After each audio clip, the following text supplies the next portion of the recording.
Aaron and Shin Valez had only arrived here at Pavel Theta a few short weeks ago. Shin immediately had joined a preparation team on the surface of the terraformed planet, while Aaron had done mechanic work in the orbital station. Communication between Shin's team and the station had been sparse during his planet-side time. But Elena had received a message yesterday that Shin had been involved in an incident and was unfortunately killed. Today, she stood in a morgue in the station, tearfully awaiting the remains of her beloved to arrive back into orbit. Shortly, 2 men from the company wheeled in a gurney with a black body bag on it into the room. They murmured their condolences and left her alone to grieve in private. Elena reached out hesitantly to unzip the bag, not wanting to give the reality of Shin's death the light of day. With a final sob, she unzipped the bag to reveal Shin's pale face within. It was scratched deeply on his left cheek, and she gently ran her finger alongside the wound. She gasped as a single neon yellow tear leaked from Shin's closed eyes. His hand shot out from the table in an iron grip on her throat. She batted at the hand ineffectually, and his eyes sprung open to reveal a neon yellow-eyed stare of malice. As the light dimmed from her vision, she gurgled in her final breath, "My beloved." Alright, that was the latest in the series of distress signals.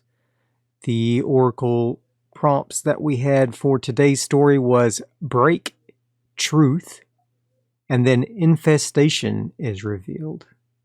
I hope you enjoyed today's distress signal story, and now we will get on with the program.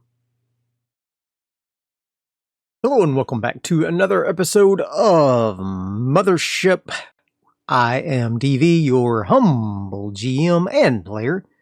We're going to continue the story of Devin Valentine. Last episode, we encountered a former friend of ours who we thought we were really close with. We had some good times back in the old days with him, and he had given us he didn't give us his trench shovel as a trinket. We won it in a poker game, and it actually came in handy during our 1,000 Empty Light mission, which we used it as a makeshift weapon. But he betrayed us. He decided we were worth more in credits than in friendship. He betrayed us, and we ended up killing him in a very gruesome way. And now that Devin is back at Siesta 3, I think the reality of that whole situation is beginning to weigh on him. And so we're going to go ahead and make a sanity save just right off the bat, due to having to kill our former friend who very openly betrayed us. So we're going to go ahead and roll our sanity save for that. That is a fail. So we are going to go up in stress straight away, right at the beginning of the mission, up to 15 stress. And so that's not great.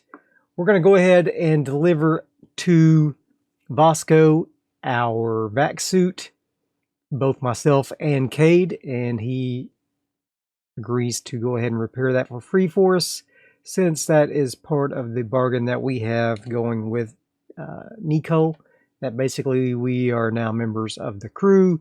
We get discounts on the fuel, and in addition, we get basic repairs for free and half cost on materials other than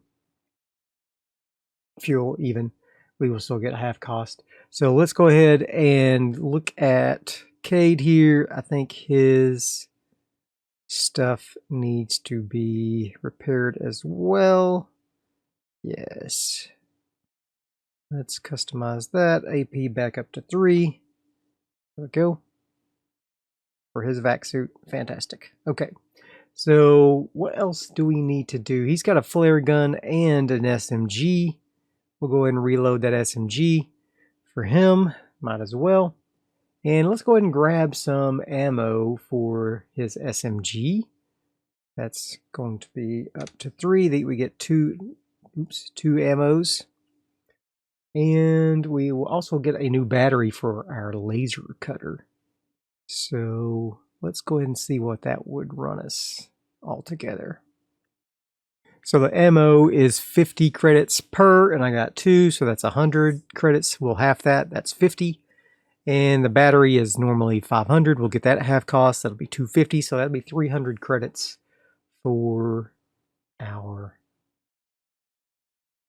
weapons replenishment. So we'll get that, and we'll just go ahead and mark that we have a spare battery in our laser cutter, which will put us up to, for our laser cutter, 6 shots. So that will put us up to an 8 there. We'll have to swap out that battery, but that's okay. We can remember to do that. Okay. Even though we forget to do things constantly. We have no one to remind us to do all these different things that we're supposed to do. Ugh, darn. Okay, so we are here in Siesta 3, and we need to get to the Hope system for a couple of different reasons. There is a medical facility there that we can get Vasco's med support. There is a research facility there. We can learn more about Project Hellmouth. There is a medical facility there where we can get rid of our coward and doomed traits. And we can use this synthetic hand that we found while salvaging to get some prosthetic fingers attached to our hand where we lost our fingers. And so that would be very good. I think that's what we want to do. So let's go talk to Nicole and see what we can find out about getting a ride to the Hope system. So we speak to Nicole. She's a little more friendly toward us now that we've been starting to do jobs for her. And she lets us know that there is, in fact, a corporation that is looking for help on a terraforming station or a terraforming location on a planet in the Hope system. And that they're looking for someone to go and basically set up some terraforming equipment there on the planet to finish the process. And in return, they will pay for the journey from Joy to the Hope system, including cryogenic pods for the jumps. And in addition to that, they will give us a little bit of money as well. And if we take that job, we will get to the Hope system. We can bring our dropship along, dock it with this jump liner, and we can then fly to the research facility and do all that as well after we complete this job.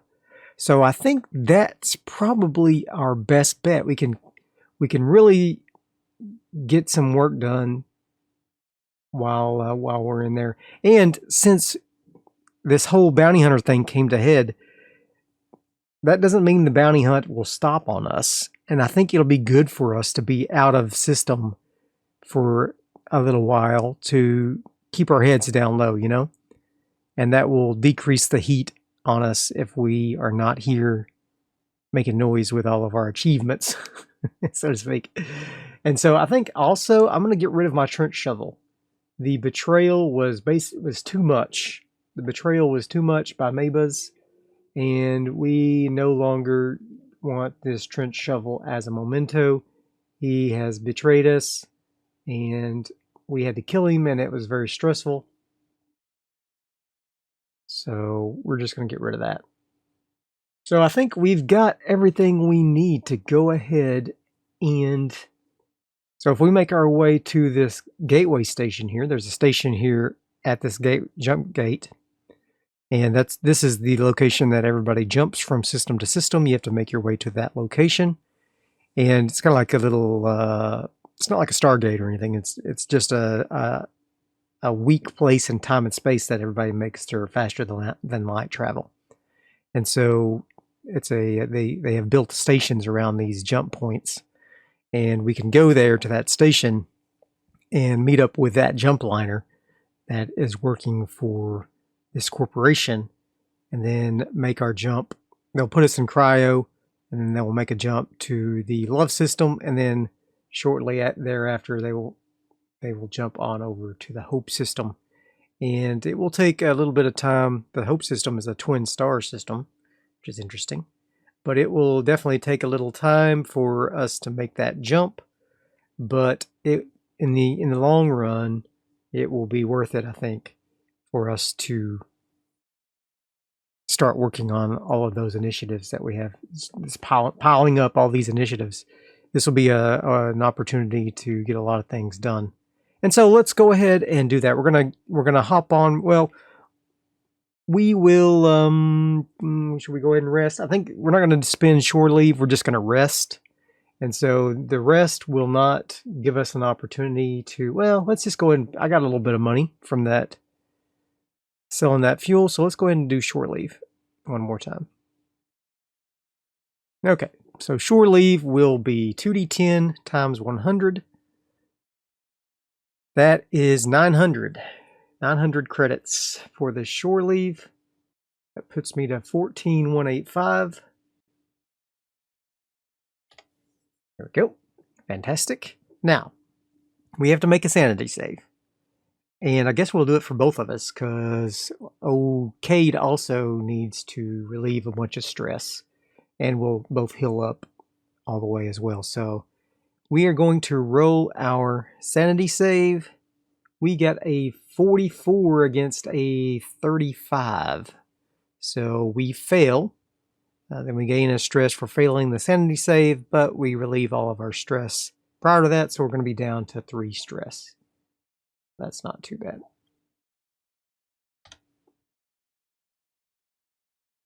Okay, and then for Cade,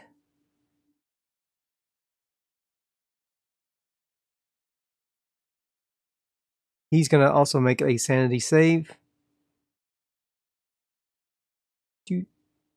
Wrong one. Save, sanity, roll. He got a success. He successfully saved his sanity. So he is going to roll a, so he gets to roll a 1d5. Right? Yep, 1d5. So we're going to do a 1d10 minus 5 if it's above 5. So it's a 1. Okay, well, that's fine. He gets to do a 1 skill point adjustment, which is not nothing. So we'll just go ahead and bump his body up to 35. Now he will have all 35 saves. That's great. Fantastic. His health goes back up to max, and his stress goes down to the minimum. All right, fantastic. Cade's in pretty good shape, and Devin is not in as good of shape, but he's still in okay shape. We can get our wound treated, we can get our hand fixed, we can get our cowardice and doomed, we can get all those things fixed up. It's going to cost us a lot of money, so maybe we'll have to go in debt to do that, but it'll be worth it to get all these conditions removed. But anyway, so we're going to go ahead and we're going to roll to see what happens to us in transit from Siesta 3 to the gateway system. It's going to be an interplanetary travel. So we'll roll a 1d10. Got a 9 minus 5, that's a 4. We got a hail. Okay, so the hail is going to roll in a 1d5 again. It's a 1. Another pirate broadcast rambles through a tangle of sector conspiracies. Okay, so basically the same thing that we heard last time. We hear a lot of scuttlebutt about what Hasmos has been doing, and then now they're talking about some other conspiracies about what happened on Aria. And in addition to that, they're talking about this couple of terrorists that are on the loose, and maybe they should join forces. That's us. And so there's a lot of different things that are going on in this pirate broadcast. Okay, so we meet up with this jump liner, and it is owned by the corporation Kowalski Research Ventures. They are in the final stages of terraforming for the planet Pavel Theta in the Hope system. The permafrost has melted, and the corporation is now ready to conduct studies on the regrowth of the planet's flora and monetize any of the findings. The first excavation team has cleared the grounds and eliminated all vermin and hazards on the site.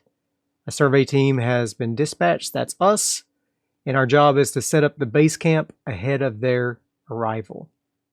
Oh, no, we're not the survey team. We are the team that is setting up the base camp ahead of the survey team's arrival. Okay. Due to the planet's unusual radiation interference, communication between the ground and orbit has never worked. An automated shuttle is used for transfer to and from the surface. Once the players have finished, they can use the base's laser transmitter to contact a low-orbit satellite and signal the return shuttle. The power grid, decontamination room, and survey equipment must be synced with the laser transmitter. The shuttle will only be signaled to return once all work is completed or the emergency override key is discovered and used. So I guess we won't be able to take our own dropship there. We'll just, I guess, leave it in orbit. Okay, I'm assuming there's some reason why we can't use your own dropship, but this content is part of the burying grounds on Pavel Theta third-party scenario, and it is created by Single Stage to Orbit Press. So we're going to be doing this pre-made content. I've been basically winging it for the most part, with some stuff thrown in from Hull Breach, but we're going to be doing a structured encounter this time. Well, we'll see how it goes. We'll be using the oracles to try to run it like it's being ran by a GM. We'll see what happens. It might be interesting. I think for the purposes of doing this pre-made mission, we may go ahead and add in a couple of contractors to help us. So we're going to say the Kowalski group, they will provide us with a couple of security guards, since we're just in case, you know, we can have a little bit of extra protection while we are down on the surface and doing our work. We can have these security guards running security for us, which will be great. Okay, so we'll have to get a couple of contractors. So we dock our ship with the Kowalski Research Ventures jump liner, and they show us to our cryo sleep pods, and they put us in there, and they warn us that upon awakening that we will have some cryo sleep sickness, and we can buy some stim packs, super cheap, $1,000 a pop, that will assist us with our sickness upon waking. But we refuse because we already have a few stim packs. I think Devin has 6 stim packs, so he can give a couple of those to Cade, no problem there. Okay, so they put us in the crypto sleep caskets, the little shell. I keep saying caskets. The cryo sleep pods. They put us in. I've been playing RimWorld too much. They put us in the cryo sleep pods, and the little shell closes down on us, and we hear a hiss as the seal, and then it starts to get really cold, and then we just go to sleep. And several weeks pass as we make these jumps from system to system. And upon awakening, we are arrived in the Hope system with its dual binary suns, and we are in orbit of this Pavel or whatever. What was the name of this? Pavel Theta planet. It's in its final terraforming stages. And so we leave our dropship docked here in this. Well, actually, we probably should get it out of the liner, jump liner, and we dock with a station that is staging grounds for the terraforming. And in that docking station, in this terraforming station where they have all the prep going on, that's where we can board this automated shuttle. And in addition, we meet our 2 contractors. So let's roll up a couple of contractors and see who we get as companions. Okay, so the way contractors work in Mothership is that they have very generic stats. So we're going to get 2 bodyguards, and they will both have the same stats. They will have a combat of 30, which is terrible. Jeez, that's awful. They're basically just fodder. Their instinct is 25, which means they will roll that for any other saves besides combat. And then they have a max wounds of 2. The way that works for contractors is anytime they're hit, that's a wound for them. So they don't have any health points. They just take a wound whenever they're hit. And they basically can take 2 hits and then they're dead. Well, they make a death save. So let's go ahead and roll up a couple of characters, see who we have on board with us. All right, for our first one, we have number 2, 39. A graceful. Ooh, a graceful. And we already know they're a bodyguard. Graceful bodyguard. Interesting. And what is their disposition towards us? They are 90. Hostile. No, threatening. Dang, they don't like us very much. They don't like the fact that we were just hired outside of the normal Kowalski research ventures. We're third-party contractors. Not too happy about it. Not too happy about it. What is their role? We know they're a bodyguard already. And what is their name? Let's give them a go. Why not? We keep rolling a 2 and the 6 here. So 47. Pay a debt. Okay. Pay a debt. They want to be able to pay a debt. So that means they're probably going to want to finish this job if they have a debt that needs to be paid. So that gives me a little bit of hope that they're not going to buck against our orders too much. And let's see, we already found out they are graceful. And let's get them a name. 1 and 01. Akeem. Okay. Let's look on the female characters. I guess either one could be, that's family names. Guess they could be unisex names. So she doesn't like us, but she is dedicated to the job because she wants to pay that debt. All right, so let's roll a second character. Man, I keep rolling a 2 on this D6 here. They are athletic. Okay, so we have an athletic bodyguard. That's good. Is it male or female? Let's go 50-50. All right, 6, that's a male. I was thinking 3, 4, or 4, 5, and 6 is male. 1, 2, 3 is female. 69, nice. And 6, initial disposition. 69, disturbing. Great. They are a disturbing individual. Why are they disturbing? They probably are very vain and are constantly like trying to check themselves out in their reflection, and they flex their muscles and kiss it in a disgustingly, and they're always flirting with Akeem. It's a real douchebag. Okay, and then we already know they're a bodyguard. We don't need to roll. What is their goal? Their goal is 38. Find an artifact. Oh. So they're a bit of a adventurer, perhaps. And what is this douchebag's name? The douchebag name is...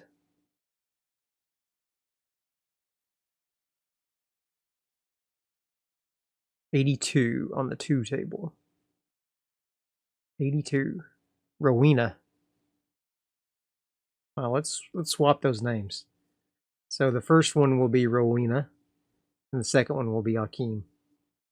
That sounds a little better. Okay. Not that it really matters. Fantastic. So both of these folks, I'm going to say they both have an SMG as their weapon. Both of them have an SMG, and we'll say both of them have 2 reloads besides what's in their gun. So they have 15 rounds, basically. Okay. Fantastic. And so we all get on board this automated shuttle, all 4 of us. And in addition to ourselves, we also will have some gear that we have to use to set up this base camp. So we have gear to set up the power grid, the decontamination room, and the survey equipment. As we descend to planet Pavel Theta, we see the landing site is located on a flat terrain within a mountainous region on the southern hemisphere of the planet. This area appears to be extremely isolated with no building remnants, and would have been difficult for the planet's now extinct inhabitants to reach. So apparently this planet had previous inhabitants, perhaps. According to this, the flora is regrowing after its dormant state within the permafrost. Small neon yellow flowers are clustered throughout the site, with one large patch of unopened buds. There are a few crumbling stones among the flower patches, but it's impossible to accurately say if they are natural or former buildings. There are 2 areas of disturbed soil, a 10-foot by 10-foot square and a 6-foot long mound. A blue plastic tray at the head of the mound acts as a makeshift gravestone. The name Mikey Burgess has been carved into it. Okay, so we go ahead and land in this automated shuttle and we disembark and start unloading our equipment. And the first thing that Devin wants to do is he's going to take control of this whole situation. And our first mission is to set up the power grid, obviously. Gonna need power for everything else. There is a current main room that already exists. And then there is a toilet. And there is, it's kind of like a little outhouse. And then there is a loading room where we are going to move all of our equipment into. So let's go ahead. We start moving. First thing is unloading in the little automated shuttle before it departs. We get all of the gear unloaded and we move it all into the loading room. We head on over to the loading room. There's a large hinged garage door. Seems to be the only way in and out. Let's go ahead and open up that door and see what we see. We open up the garage door and we see a row of 5 lockers that line one side of the room. The power grid components are already here. They're inside of the open space of the loading room.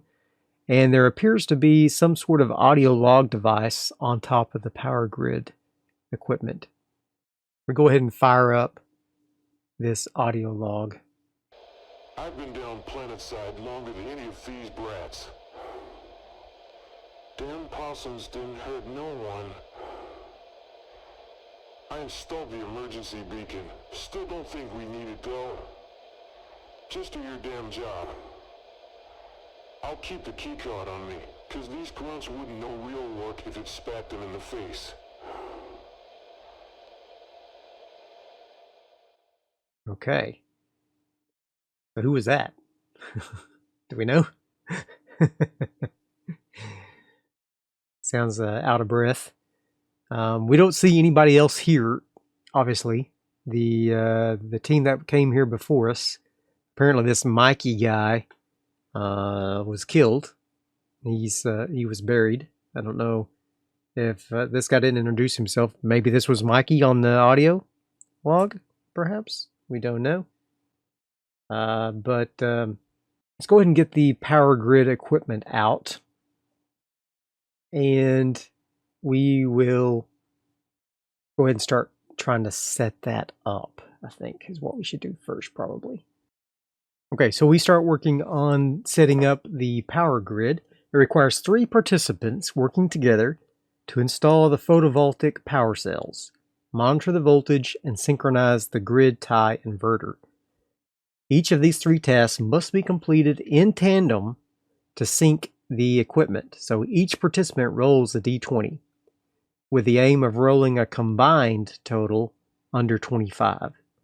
So we all 3 have to roll a d20, and the combined total has to be under 25. So that's going to be interesting.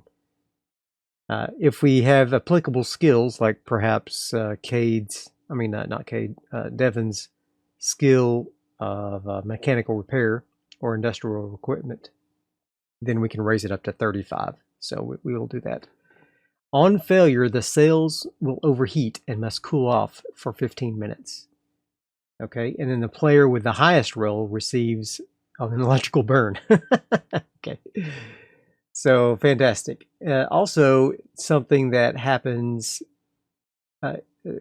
anytime we do something that takes time, we have to roll on a random table to see if anything happens in the site. So, we are going to get ready to do that.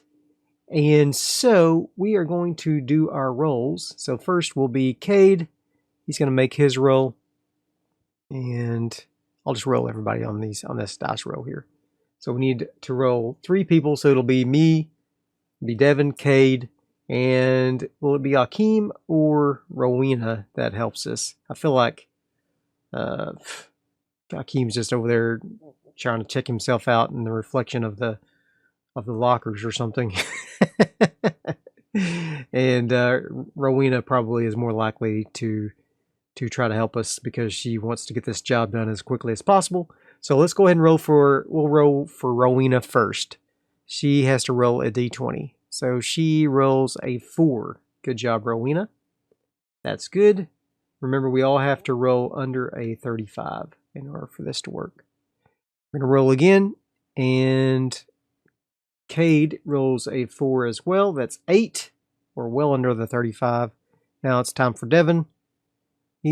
All 3 of us rolled a 4. Wow, that's weird. That's okay. We all rolled a 4. That's a 12.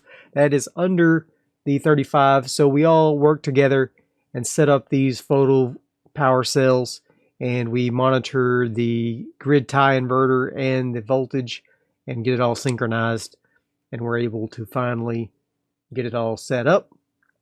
And while we are doing that work, Akeem is keeping a lookout, supposedly, and we're going to roll a d10 and see if anything occurs. He got a 2. So while we're finishing up there, he gives a shout. He's like, "What the heck is that?" And he points his quavering hand at a possum that has ambled up into the campsite. And it's about the size of a house cat, and it's growling deep in its throat. It's got bristly brown fur and large yellow eyes, about the same color as these neon yellow flowers. And it just stares at us unblinking. And it's making a clicking noise from its chest, and it's drooling that same neon yellow saliva. So without any provocation, it's just ambling up into the campsite. Does Akeem shoot at it? I feel like he's the kind of guy that shoots first and asks questions later, so we'll say it's likely that he shoots it. So let's roll. Likely means we have to get over a 25, and so we did, got a 69, nice. And so old boy here he's going to raise his SMG and he's going to fire at this decayed possum as it ambles unthreateningly into our campsite. And he rolled a 44, which is a critical fail. So he fires, and not only does he fire, he expends his entire clip in his submachine gun, and he misses every single freaking shot. So now he is down to 2 reloads. Of course, we hear the ruckus, the commotion, and we all come running over. And Devin goes ahead and puts his laser cutter aside, and he's just going to use his revolver. He doesn't think this little decayed possum is warrants the laser cutter. And so let's roll some initiative here and see who goes first between the possum and all of us. We're just going to roll once for us and once for the possum here. So we'll roll for Devin and gang. Ooh, we got a 71. That's terrible. And the possum is going to roll an 87, which is even worse. So we get to go first. All right. So Devin, he's a coward, of course. And so he's going to make a fear save first before he can do violence. And he fails. Of course he does. And he gains a little bit of stress. He can't bring himself to attack. And in fact, he runs back over to the main room of the site. He runs back into he runs back into the main room. And when he goes in there, they haven't even been in there yet. It's a wide open room used for both living and sleeping. There are 5 cots set up. Some are stripped entirely. Others look as though the owners just stepped out of them. And there's a locked side door that stands ready to receive the decontamination room extension whenever we get ready. And he does notice. Does he notice? Let's roll. I'm thinking he probably is unlikely to notice anything in the room because he's so panicked. So I'm going to say he's unlikely. I have to get over a 75. And I do. Ooh, I get a critical success on this notice. However, he is doomed. So that means it's a critical fail. He don't notice jack. Anytime you get a critical success with a doomed trait, you get a critical fail instead. So he doesn't notice anything in the room other than that there's some cots set up. He does notice that there is a kitchen set up off to the side, but other than that, he doesn't really notice anything. Okay, so now it is Cade's turn. Cade is going to make an attack with his SMG. He's going to fire at the little fella. By the way, we're not wearing our vac suits. We're just actually we probably should, because I guess this place is not terraformed, so I guess we are wearing our vac suits. Everybody's got vac suits on. So we're going to do Cade's roll here. 79 failure, 1 shot used, and 1 stress gained. Poor Cade. He fails. And now it is time for Rowena. She's going to bring her SMG to bear. And she gets a 51, which is also a fail on her part. Okay. So she fires a shot and fails to hit the target. The little possum, he is going to, with all this ruckus and gunfire, he notices us and is threatened by us. So he is going to move to attack. He starts ambling towards us in his little stubby legs. And he has gone from long range up to short range. All right, Devin is going to peek outside the door. Does he have the courage to go attack? Let's do another save. 41, and that is against his fear of 35. That's another fail. He goes up in stress, and he is now cowering inside of this main room. Does he notice anything in the room while he's hiding in here? No, he does not. Because it's unlikely for him to notice anything while he's scared. So I have to get over a 75. Okay. Those kind of oracle checks don't cause stress. Okay. Now it is Akeem's turn. Akeem is going to make his attack roll. Ooh, he gets a hit. Akeem comes through for us after his first panicked shot. He gets a hit, and he does 1d10 or 2d10 damage to the possum. Whew, 90, or not 90, 19 damage. Holy crap. So with 19 damage, that pretty much kills this possum. He is riddled with bullets as he's running towards us, and he just tumbles to the ground dead again. Because it looks like he was already dead. He's all decayed. Oh gosh. Okay. So he finishes off this little guy. And so he's like, "What the heck was that?" And Rowena says, "Well, it looks like a possum." And Akeem's like, "Yeah, but looks like it's all dead." And Cade says, "Of course it's dead. You just killed it." He's like, "No, I mean, it was dead before I killed it, or whatever you want to say. Don't you see how, like, rotten it looks?" And finally, one of them yells out, "Devin, you can come on out now. It's over." he's very abashedly sitting inside the room. Does he have I'll give him a 50-50% chance to notice stuff in here now that he's now the fight's over. And he gets another critical fail. He don't notice jack. He goes ahead and walks on out to where they're at. And so he's like, "What the heck? What the heck was that?" And they're like, "Well, if you would have been out here, you would have known our whole discussion that we just had." He's like, "Geez, let's just get this job done so we can get the heck out of here." And so they all agree, and they start moving they move back into the loading room. Do any of them want to look through the lockers?